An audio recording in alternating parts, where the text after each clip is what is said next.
नमस्कार। दिन भर की खबरों को लेकर मैं अलका कथूरिया सहारा हरियाणा के आज के बुलेटिन में आपका स्वागत करती हूं। तो चलिए खबरों को विस्तार से जानने से पहले एक नजर डालते हैं हेडलाइंस पर। न्यूज हेडलाइंस के प्रायोजक हैं क्रॉस एंड क्लाइंब एकेडमी, जो पिछले 4 वर्षों से देश के प्रसिद्ध विश्वविद्यालयों में 12वीं के बाद प्रवेश दिलाने के लिए जिले की एकमात्र एकेडमी है। आर्ट्स और ह्यूमैनिटीज के छात्र छात्राओं के लिए भी ये एकेडमी एक वरदान साबित हुई है। अपने बच्चों के उज्जवल भविष्य के लिए और संपूर्ण व्यक्तित्व के विकास के लिए आज ही संपर्क करें क्रॉस एंड क्लाइंब की निदेशक सुनीता कुंडू से। इनका फोन नंबर है 9215649666।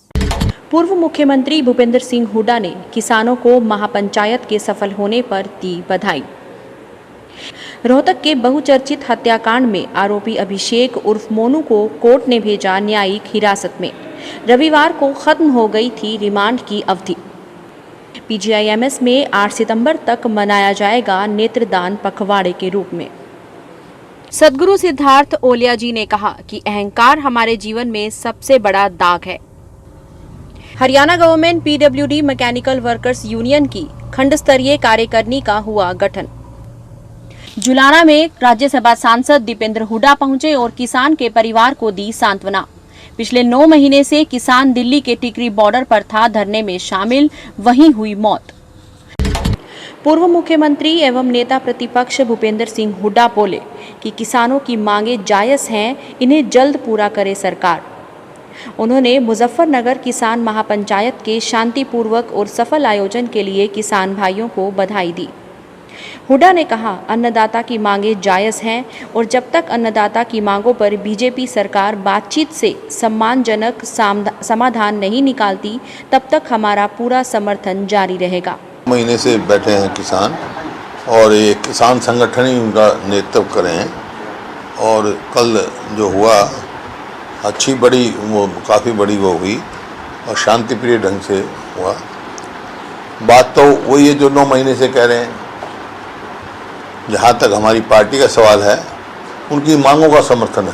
बाकी कोई राजनीतिक दल उनका नेतृत्व नहीं कर रहा, वो किसान स्वयं इस बात पर नेतृत्व कर रहे हैं, उनकी यूनियन कर रहे हैं कि उनकी मांग जो है वो जायज़ है और उनका हमारी पार्टी समर्थन कर रही है।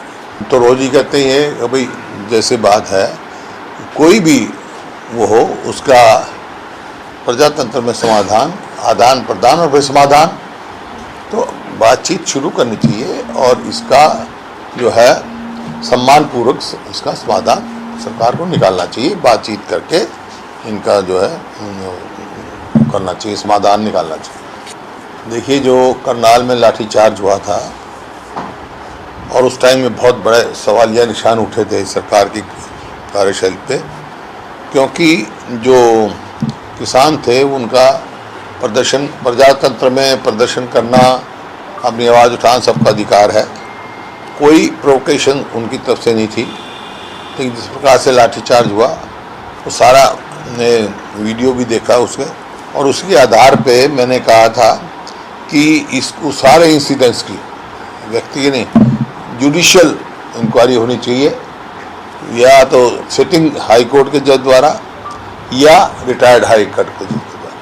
रोहतक जिले के बहुचर्चित पहलवान बबलू परिवार हत्याकांड के मुख्य आरोपी मृतक के बेटे अभिषेक उर्फ मोनू को कोर्ट ने सोमवार को न्यायिक हिरासत में भेज दिया। आरोपी का 5 दिन का रिमांड रविवार को खत्म हो गया था, जिसके बाद सोमवार को उसे कोर्ट में पेश किया गया।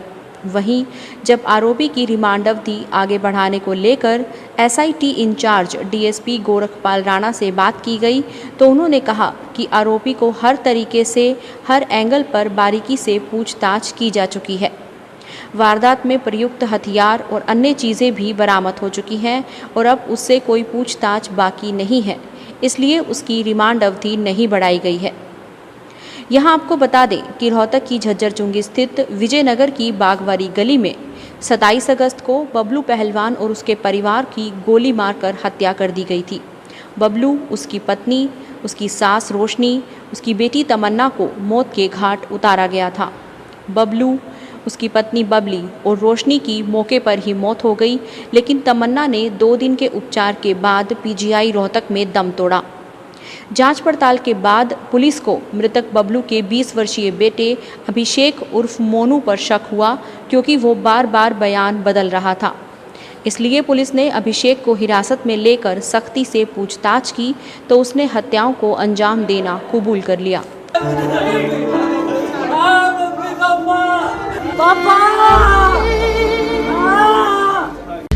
पंडित भगवत दयाल शर्मा स्वास्थ्य विज्ञान विश्वविद्यालय के क्षेत्रीय नेत्र विज्ञान संस्थान द्वारा 8 सितंबर तक नेत्रदान पखवाड़े के रूप में विभागाध्यक्ष डॉक्टर RS चौहान के दिशा निर्देश में मनाया जाएगा।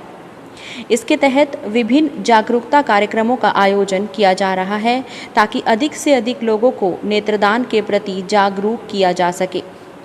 इसी कड़ी में सोमवार को PGIMS के लेक्चर थिएटर 5 में नर्सिंग कॉलेज की छात्राओं के लिए एक जागरूकता कार्यक्रम आयोजित किया गया ताकि वे समाज में जाकर अधिक से अधिक लोगों को अंगदान के महत्व को समझा सकें। इस अवसर पर मुख्य अतिथि के तौर पर निदेशक डॉक्टर रोहताश यादव, विशिष्ट अतिथि के तौर पर चिकित्सा अधीक्षक डॉक्टर पुष्पा दहिया उपस्थित रहे। निदेशक डॉक्टर रोहताश यादव ने कहा कि इस नेत्रदान पखवाड़े के लिए वे नेत्र रोग विभागाध्यक्ष डॉक्टर RS चौहान और उनकी टीम को बधाई देते हैं, जिन्होंने पिछले 1 सप्ताह में करीब 10 कॉर्निया ट्रांसप्लांट किए हैं। डॉक्टर RS चौहान ने बताया, आज जो हमारा कॉर्निया डोनेशन का अवेयरनेस प्रोग्राम है, नर्सिंग कॉलेज की फैकल्टी के लिए, RIA की फैकल्टी के लिए, RIA के रेजिडेंट्स के लिए, जो टेक्निकल लोग हैं जो कि इस मुहिम से जुड़े हुए हैं उनके लिए है। लेक्चर थिएटर नंबर 5 में हमने उनका आई डोनेशन अवेयरनेस प्रोग्राम चलाया है। अभी डायरेक्टर साहब आके इनॉग्रेशन करके गए हैं, मेडिकल स्टूडेंट भी आई थी। इसके हम आई डोनेशन के बारे में टेक्निकल बातें बताएंगे। अभी पिछले 10 साल का अगर हम ट्रेंड देखें तो करीब 150 से 250 के बीच में आई डोनेशन होती थी, लेकिन कोरोना की वजह से पिछले 2 साल में पहले साल तो सिर्फ 50 ही हुई और सेकेंड लहर के टाइम में 5-6 ही कोरोना डोनेशन आए थे। लेकिन जब से ये आई डोनेशन फोर्टनाइट चला है 25 अगस्त से 8 सितंबर, इस दौरान हमने 10 ऑपरेशन कर दिए हैं कोर्नियल ट्रांसप्लांटेशन के।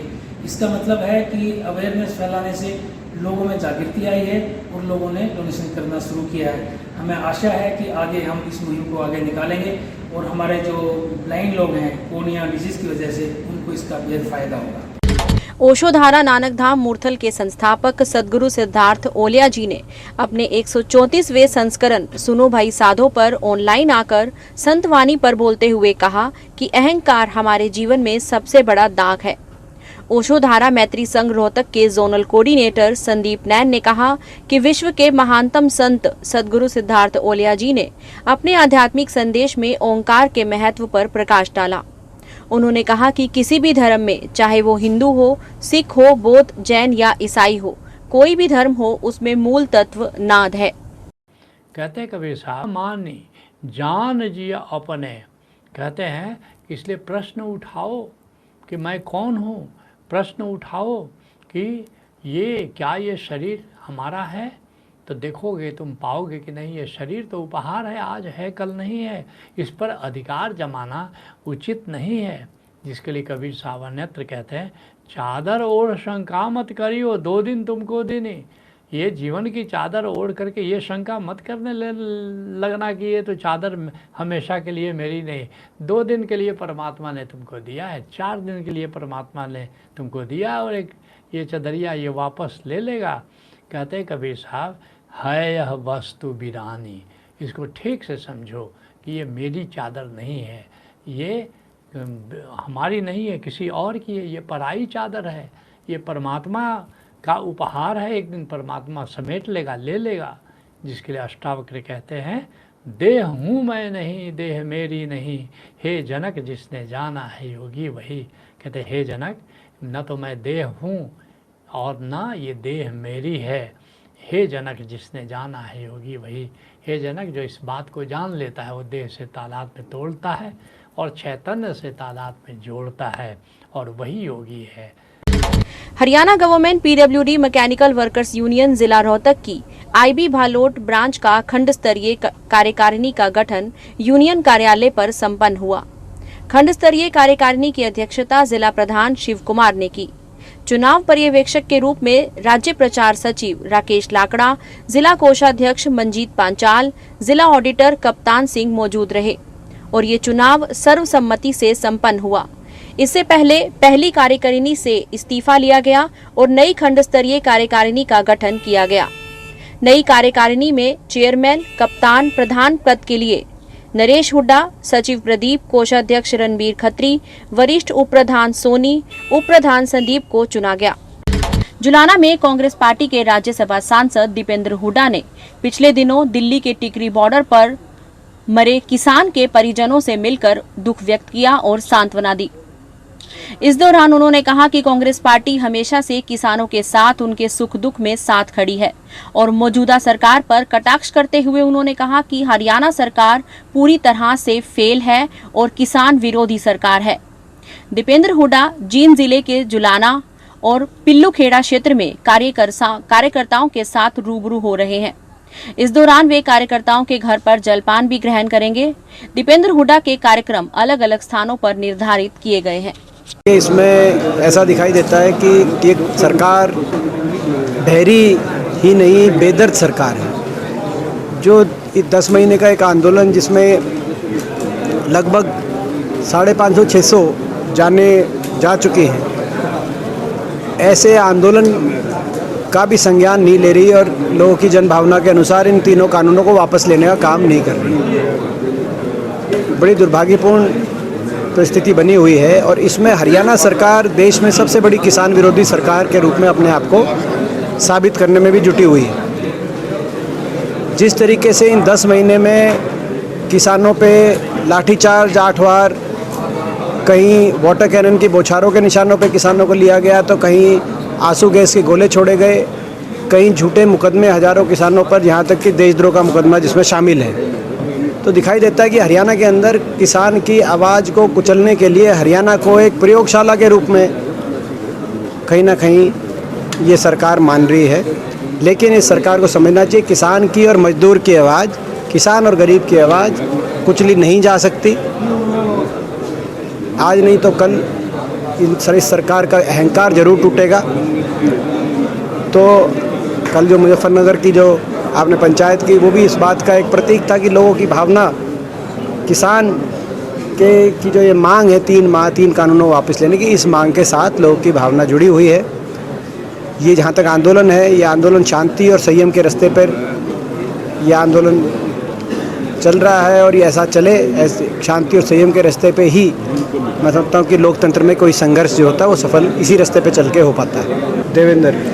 देवेंद्र लाठर जो हमारे किसान थे, जिनकी जो टिकरी बॉर्डर पे जिनका शरीर पूरा हुआ था, उस परिवार में भी उसी माध्यम से आज मदद की गई। आज के लिए सिर्फ इतना ही। अगले एपिसोड में मिलते हैं, तब तक के लिए नमस्कार।